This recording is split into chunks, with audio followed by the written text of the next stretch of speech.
Hey everyone, and welcome to our deep dive. This time we're going exploring the world of AI, but Yeah. like from a really interesting angle. Oh, yeah. We're going to be looking at advice from a leading AI expert, Geoffrey Hinton, um, specifically about how to develop AI responsibly, like as these systems get more and more sophisticated. Right. So it's not just about the cool stuff AI can do, it's about making sure we do it right. Yeah, absolutely. And honestly, some of the things Hinton has to say are going to surprise you. I bet. I've got an expert here with me today to help us break it all down. So welcome. It's great to be here. So, Hinton's often called the godfather of AI. Right, the Godfather. And that's not just some random nickname he's earned. Yeah. That he's been a pioneer in this field for decades. Like, he's been researching neural networks since before a lot of people even knew what they were. Oh, yeah, for a long time. Yeah. And so many of the breakthroughs we see today, like better speech recognition, Mm-hmm. image recognition, Mm-hmm. even systems like ChatGPT, It all goes back to him. it's all built on the foundation that he helped create. That's right. And that's why his warnings are so important. Like when the Godfather of AI starts talking about the potential dangers of AI, you gotta listen. You got to listen. For years, he was championing this idea of neural networks, like way back when a lot of people were skeptical. Right. And he just kept pushing forward, and now look where we are. Exactly. And there's this one story that really illustrates his impact. Back in 2012, there was this competition called ImageNet, Oh, yeah, I remember ImageNet. and researchers were trying to teach computers to to identify objects in images. Mm-hmm. And Hinton's students came in and used deep neural networks and just blew everyone away. Oh, yeah, they crushed it. They cut the error rate in half compared to like the traditional methods at the time. It was a total game changer. Like, people were like, whoa, hold on. Right. What is this? What's happening? And, we have to give credit to Fei-Fei Li, too, Oh, yeah. because she created the ImageNet dataset, that massive collection of labeled images that was absolutely essential for training those systems. Right. It's like someone had to build the racetrack before you could have the race. Exactly. Foundational work is so important. Okay, so Hinton, clearly a brilliant guy, Yeah. pioneer in his field, which makes it even more surprising that he recently left Google, I know, right? a company that's like at the very heart of AI development. At the heart of it all. So what would make someone walk away from that? Well, you see, Hinton felt like he couldn't speak freely about his concerns while he was working for Google. Ah, He wanted to be able to talk about the potential dangers of AI without, any conflict of interest. so that's a pretty big statement Oh, yeah. to leave a prestigious, high-paying role at one of the most powerful tech companies in the world Definitely. simply because you feel that strongly about speaking your mind. Exactly. And that's what makes what he's saying so important. Like, he doesn't have any ulterior motives. He's not trying to sell us anything. Right. He's just trying to warn us about what he sees as a real danger. And that danger, as I understand it, is something called superintelligence. Superintelligence. This idea that AI systems could actually become smarter than humans. Mm-hmm. I got to admit, this sounds a little bit science fiction-y to me. Yeah, I get that. So help me out here. What exactly is superintelligence, and why is Hinton so worried about it all of a sudden? So superintelligence, that's basically when you have AI systems that surpass human intelligence in pretty much every way, In every way. every domain. And what worries Hinton is that we might be closer to this than we think. Closer than we think. Yeah, and that's why it's so important to start addressing the risks now. Okay, but AI has been around for a while now, and it seems like there's a new breakthrough every other day. True. So why is Hinton so concerned now? Why not 5 years ago or 10 years ago? Because the pace of development has just exploded recently. Wow. Even Hinton himself is surprised by how fast things are moving. And he believes that digital intelligence like AI has some serious advantages over biological intelligence like us. Like what? Give me an example. Well, for one thing, digital intelligence can be copied endlessly, Oh, wow. right? Like, imagine if you could instantly share everything you know with millions of other versions of yourself. That's wild. We humans can't do that. Yeah, that's a good point. And what about the way they learn these AI systems? Right. Is that different from how we learn? It is. And that's another area where Hinton sees potential for AI to overtake us. Okay. Like, they might be using learning algorithms that are way more efficient than our own biological evolution. So it's not just that they can process information faster or store more data. They're actually learning in a fundamentally different way. Yeah, exactly. And that makes it really hard to predict how they might behave in the future. I see. Like, they could evolve in ways that we can't even imagine. So it's like we're creating something that we don't fully understand and might not be able to control. That's the fear. Mhm. And Hinton believes that once we create a truly super intelligent AI, it might be impossible to control it. Okay, so that's pretty scary stuff. So what does he suggest we do about it? Well, thankfully, he has some very specific advice for both world leaders and the researchers creating these AI systems. Good, because it sounds like we're talking about a potential threat to humanity here. We are, and Hinton's not just sounding the alarm, he's offering a roadmap for how to deal with it. Okay, so let's break it down. What's his advice for leaders? What can governments actually do to address this threat? Well, first and foremost, Hinton says we need to invest way more in AI safety research. More research. Yeah, and not just theoretical research, but empirical studies, actually running experiments to find concrete ways to control advanced AI. So kind of like setting up a digital sandbox where we can test the limits of these systems without letting them loose on the real world. Exactly. Figure out what makes them tick, what their weaknesses are, and how to keep them in check. That makes a lot of sense. So what about international cooperation? Is that something Hinton advocates for? Oh, absolutely. He believes this is a global issue that needs a global response. Like, he compares it to the effort to regulate nuclear weapons. Mhm. He says we need that level of international collaboration to deal with the risks of AI. Which makes sense because we're talking about a technology that could impact everyone on the planet. Right. It's not something any one country can handle on its own. And Hinton also suggests funding independent foundations that are dedicated to AI safety research. Ah, I see, to make sure it's not just driven by profit. Exactly. It's about prioritizing the well-being of humanity above everything else. Makes sense. So we've talked about leaders, but what about the researchers themselves? Right. The people actually building these systems. What advice does Hinton have for them?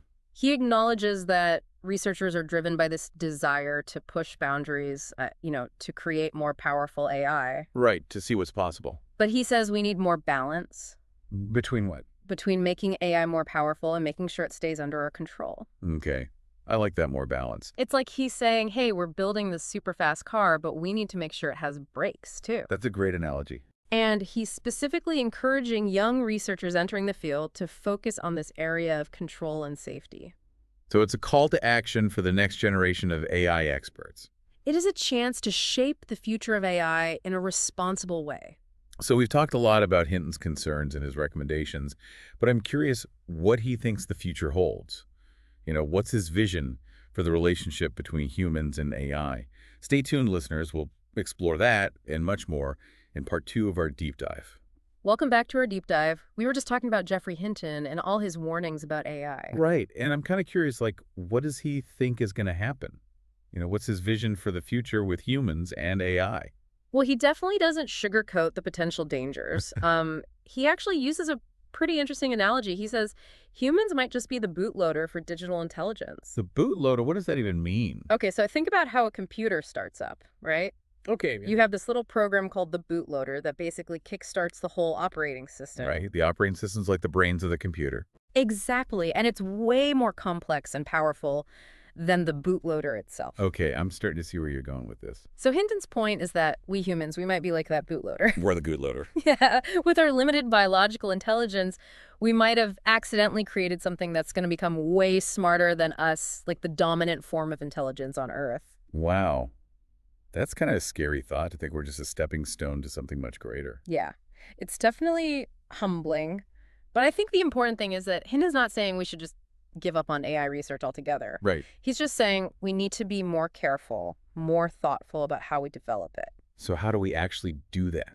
How do we make sure AI is a force for good and not something we end up regretting? Well, Hinton has some pretty concrete ideas. One of the biggest things he emphasizes is investing way more in AI safety research. More research. Yep, and not just the theoretical kind, but like real-world experiments. So like testing these systems in a controlled environment before we unleash them on the world. Exactly. It's about understanding how they work, what their weaknesses are, and figuring out how to keep them in check. Okay, so it's like putting up guardrails to make sure things don't go off the rails. Exactly. And he also stresses the need for international cooperation on this. Right, because this isn't just an American problem or a Chinese problem, it's a human problem. Exactly. He says we need a global response like the kind of effort we put into regulating nuclear weapons. Wow, he's really comparing it to that. Yeah, he says we need that level of global cooperation to deal with AI. So basically, we need an AI treaty of some kind. Yeah, something like that. A set of international agreements that set clear guidelines for developing and using AI. That's a pretty ambitious idea. Yeah. But I guess it makes sense given the potential risks we're talking about. Exactly. The stakes are just too high to ignore. So let's say we manage to get all the countries on board and we start investing heavily in AI safety research. What would that actually look like? Well, one of the areas Hinton talks about is developing something called boxing techniques. Boxing, like putting the AI in a ring and making it fight. No, not like this. He's talking about creating digital sandboxes. Sandboxes. Yeah, basically controlled environments where you can test these powerful AI systems without letting them out into the real world. Oh, I see. So it's like a virtual lab where we can experiment and observe without any risk of things going wrong? Exactly. It's about learning as much as we can about these systems before we start using them in real-world applications. Okay, that makes sense. What else? Another big area he emphasizes is aligning AI systems with human values. So making sure these systems are not just smart, but also ethical.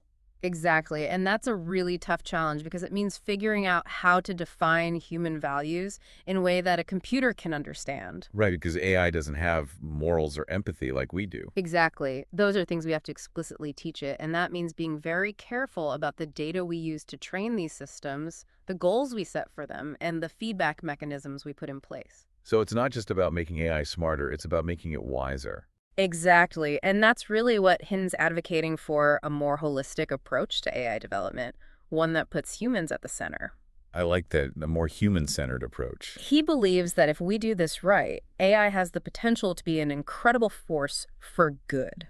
Right. It could help us solve some of the biggest problems we're facing. Exactly, like climate change, disease, poverty. But if we do it wrong. Then it could be a disaster. So we've covered a lot of ground here, but it seems like there's still so much more to explore. What about the ethical implications of all this? Right. And the impact on society, on jobs, on our very sense of what it means to be human? All great questions. And we'll dive into those in the final part of our deep dive, so stay tuned. Okay, so welcome back to our deep dives. We've been talking about some pretty mind-blowing stuff with AI. Yeah, it's definitely a lot to take in. We've talked about superintelligence safety research, global agreements. Big picture stuff. But I'm guessing you're probably thinking, okay, but what does this actually mean for me? It's the question we all have, right? Right. Like, how does all this theoretical stuff actually impact my life?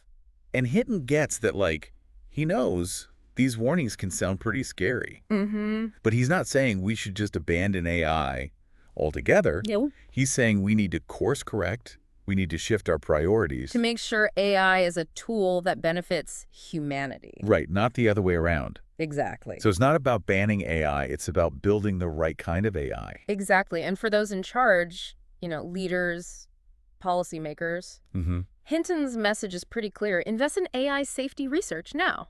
Now, wait. And not just theoretical research, but like actual hands-on experiment. Real-world testing. To figure out how to control these systems. Yeah, as they get more and more powerful. Because if we wait until it's too late, well... It might be too late. Okay, so that's the message for the leaders. But what about the rest of us? Right. The people who aren't, writing policy or running tech companies. What can we do? Well, Hinton has specific advice for researchers, too. He says right now there's this huge focus on making AI more powerful, more capable. Which is exciting. It is, but he says we need way more people working on the control problem. Control problem? Yeah, like how do we make sure these systems stay aligned with human values? How do we prevent them from going rogue? Exactly. How do we make sure they don't do things we don't want them to do? So it's like, yeah, we're building a super fast car, but we also need to make sure it has really good brakes. That's a great way to put it. We need to focus on both. And he's really encouraging young researchers to focus on this. So it's a call to action for the next generation. It is a chance to really shape the future of AI. In a good way. Yeah, make sure it's a future we want to live in. It's almost like we need a whole new field of AI safety engineering. I love that, AI safety engineering. Because we've built this powerful technology, now we need to make sure it's safe. And it's not just about the engineers and the researchers. Everyone has a role to play. Okay, so what can the average person do? Well, for starters, we can all learn more about AI.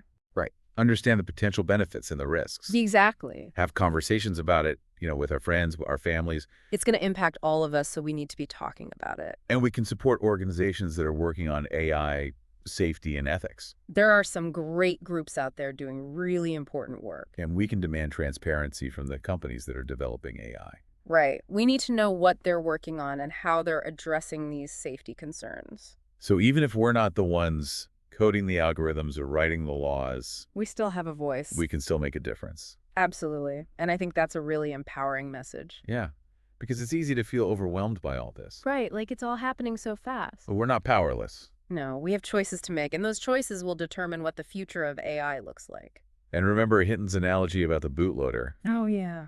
If we're the ones who kickstarted this intelligence revolution, Then we have a responsibility to steer it in the right direction. and that's a responsibility we all share. Well, this has been a fascinating deep dive. Yeah, I've really enjoyed this conversation. I think the biggest takeaway for me is that the future of AI isn't set in stone. It's not some inevitable outcome that we just have to accept. We have agency. We have a say in how this unfolds. We can choose to make it a force for good. And that's a really hopeful message. Absolutely. And with that, I want to thank you, our expert, for sharing your insights with us. It's been a pleasure. And to all our listeners out there, thank you for joining us on this deep dive into the world of AI. We hope this has inspired you to learn more and to get involved in shaping the future of this incredible technology, because it's a future we'll all be sharing.